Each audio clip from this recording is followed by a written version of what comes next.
నమస్తే ఫ్రెండ్స్. మన తెలుగువారు అవసరానికి డబ్బులు ఖర్చు పెట్టాలి అంటే వెనకాడము.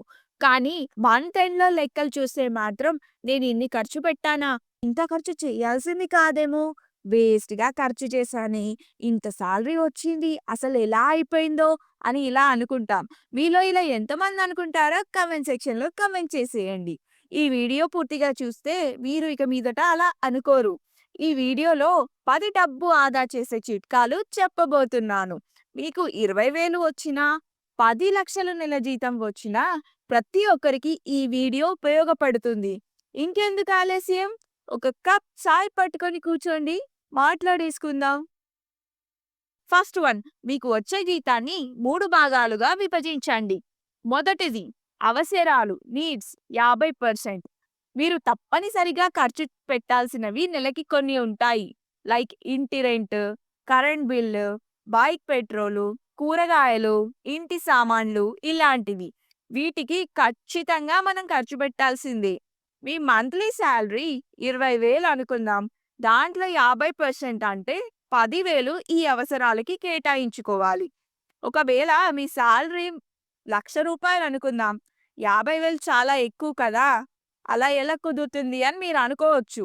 మీ సాలరీ ఎక్కువైనప్పుడు మీరు ఊరికే ఉంటారా?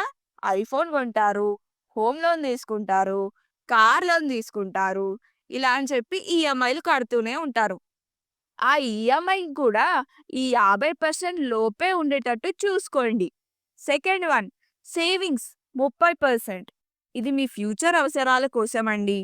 ఈ సేవింగ్ చేసే డబ్బుని బ్యాంక్ ఫిక్స్డ్ డిపాజిట్ కానీ, ఆర్‌డి కానీ, హెల్త్ ఇన్సూరెన్స్ తీసుకోవడం, మ్యూచువల్ ఫండ్స్‌లో ఇన్వెస్ట్ చేయడం, బయట ఎవరికైనా ఇంట్రెస్ట్ ఇవ్వడం ఇలాంటివి చేయండి. మీ మనీ పెరుగుతూనే ఉంటుంది. మీకు 20,000 వస్తుంది అనుకుంటే అందులో 30% అంటే 6,000 సేవింగ్స్ చేసుకోండి. థర్డ్ వన్, వాంట్స్ అంటాం దీన్ని 20%. ఇది మీకు హ్యాపీనెస్ ఇచ్చే వాటి కోసం.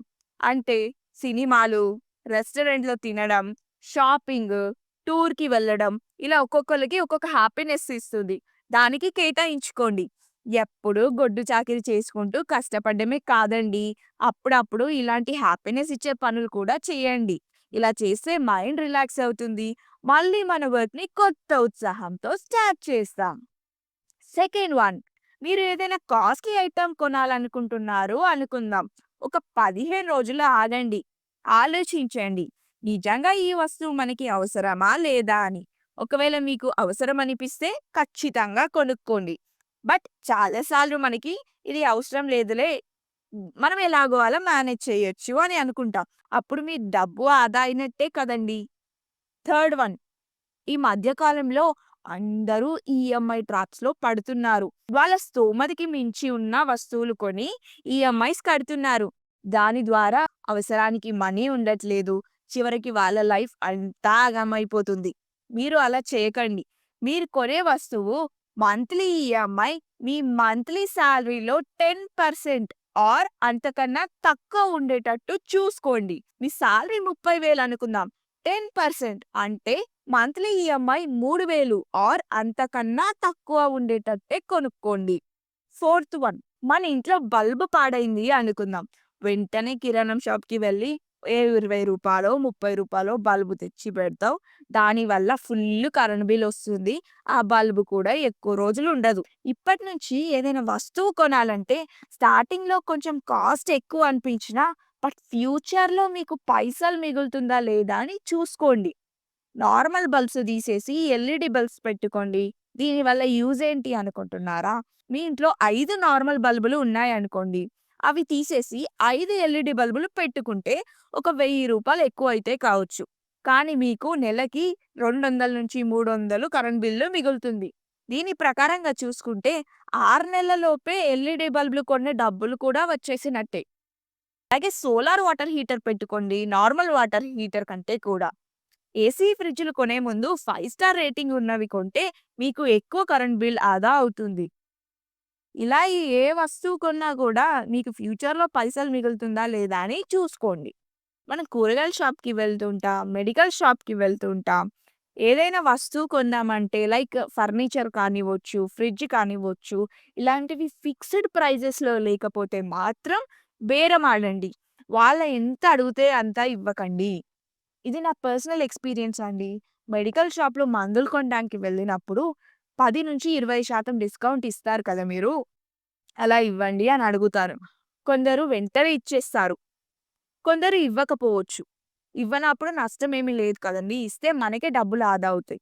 మీరు ఇలా ట్రై చేసి చూడండి. ఖచ్చితంగా వర్క్ అవుతుంది. మన తెలుగులో ఒక సామెత ఉంది కదండీ!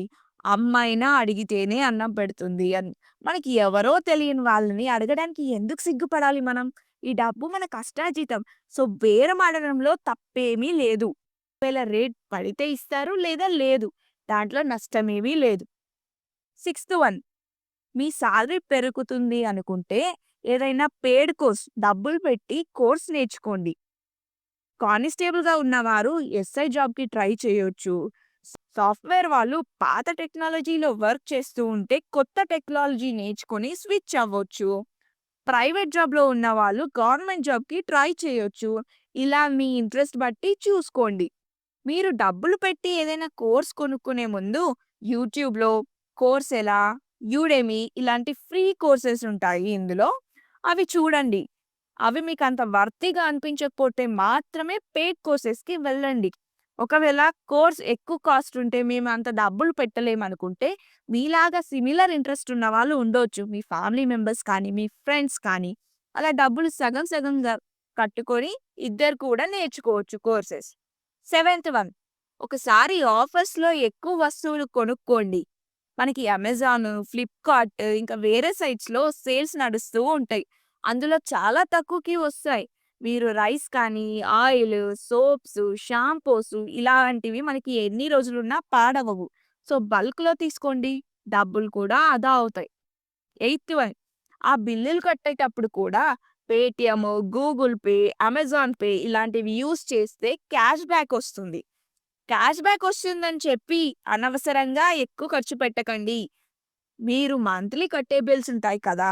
కరెంట్ బిల్లు, డీటీహెచ్ రీచార్జు, బండ్లో పెట్రోల్ కొట్టించేటప్పుడు ఈ యాప్స్ ద్వారా పే చేయండి. నైన్త్ వన్, మీరు వీకెండ్‌లో ఎక్కువ డబ్బులు ఖర్చు పెడుతున్నారు. లేదా ఎక్కువ ఆన్‌లైన్ షాపింగ్ చేస్తున్నారు. ఎక్కువ బయట ఫుడ్ తింటున్నారు అనుకుందాం. ఒక్కొక్కరికి ఒక్కొక్క అలవాటు ఉంటదండి. ఒక్కొక్కళ్ళకి ఒక్కొక్క వ్యసనం లాగా ఉంటుంది. ఒక పర్టిక్యులర్ టైమ్ పీరియడ్ పెట్టుకోండి. ఒక 1 వీక్ లేదా వీకెండ్. ఆ టైంలో కంప్లీట్‌గా అవన్నీ మానేయండి. అలా చేస్తే ఫస్ట్ మీ పైన మీకు సెల్ఫ్ కాన్ఫిడెన్స్ పెరుగుతుంది. నేను ఈ వారం డబ్బులు ఎక్కువ ఖర్చు చేయలేదు అని ఒక హ్యాపీనెస్ వస్తుంది. అలాగే డబ్బులు కూడా సేవ్ అవుతాయి. 10థ్ and the last one, first టిప్‌లో మీకు చెప్పాను కదండీ! సాలరీని 3 పార్ట్స్ లాగా డివైడ్ చేసుకోండి అని. ఆ సేవింగ్స్‌ని ఆ సేవ్ చేసే డబ్బుని ఆటోమేటిక్ ట్రాన్స్‌ఫర్ పెట్టుకోండి. లైక్ వేరే అకౌంట్‌కి.